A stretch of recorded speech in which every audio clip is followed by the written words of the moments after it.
Nobody asked Marcus if he wanted a gun. He's 34, works inventory at a warehouse, takes the bus home at 11 p.m. through streets that aren't always quiet.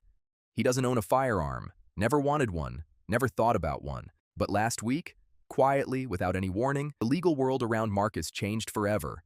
And nobody sent him a memo. You've seen the headlines: Supreme Court, 9-0, historic ruling, gun laws dismantled, state capitals in panic. And maybe you're on one side of this debate already. Maybe you've been on that side your whole life.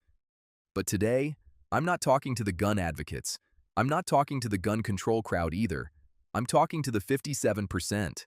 Because according to Gallup, over half of American households do not own a firearm. They built their sense of safety around different things: locks, neighbors, distance, routine. And this ruling just quietly rearranged the world they live in too. So let's talk about what nobody is saying. Here's what actually happened. Without the legal theater, the Supreme Court ruled unanimously that the government can no longer use permitting systems, mandatory training requirements, waiting periods, or excessive fees as barriers to owning and carrying a firearm. The court called these things what they are in legal terms: unconstitutional burdens on a fundamental right. And look, some of that is genuinely fair. If a state charges $500 for a permit class offered twice a year, 3 hours away from where you live, that's not public safety policy. That's a financial wall. And those walls historically kept poor people, rural people, and minority communities disarmed while wealthy citizens had no problem clearing every requirement.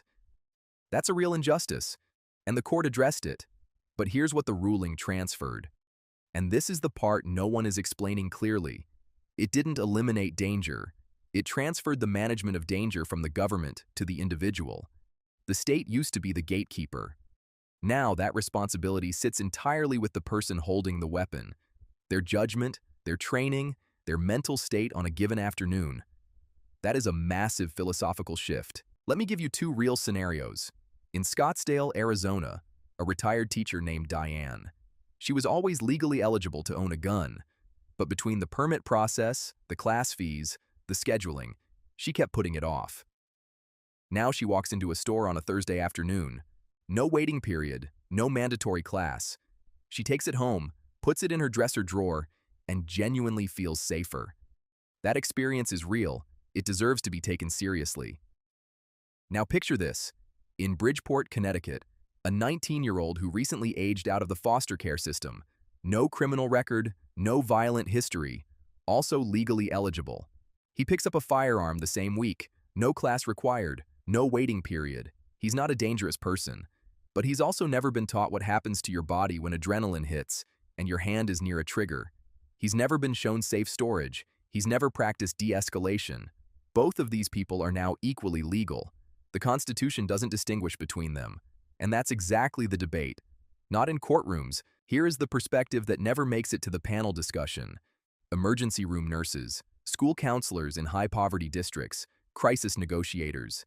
These are the people who absorb the downstream consequences of every single firearms policy shift in this country. They don't file legal briefs. They don't march. They show up Monday morning and deal with whatever Tuesday brought. One trauma nurse put it plainly in a local interview, and I'm paraphrasing here. She said, "We don't see the guns that saved people. We see the ones that didn't." That is not an argument for disarmament. It is a request to be counted in the conversation. Because right now, this debate has two very loud sides and one very quiet group. The people who will be treating wounds, sitting with grieving families, and counseling children who witnessed the entire argument has been framed as freedom versus safety. But there's a third variable that keeps getting dropped. Trust. Constitutional carry, the ability to carry a weapon without a permit, is a social contract built on distributed trust. It says, the armed strangers around you are more likely to protect you than harm you. In some communities, that trust has a real foundation. Rural areas, tight-knit towns, places where everyone knows their neighbor's car. There, this ruling feels like a natural extension of how life already works. But in other communities, that trust is being asked to load bear before the foundation is even poured. Dense cities, neighborhoods with historical trauma around both crime and policing, places where a stranger with a gun doesn't automatically signal safety. The ruling doesn't account for zip code, and zip code is everything in America. The Supreme Court answered a constitutional question, a real one, an important one. But it didn't answer the human question, and the human question is still sitting there, unanswered, in every bus station and school hallway and parking lot in this country. How do we live together, armed and unarmed, in the same streets? Not in theory, not in a brief, in actual life. Because Marcus, the warehouse worker on the late bus, he's still riding home tonight.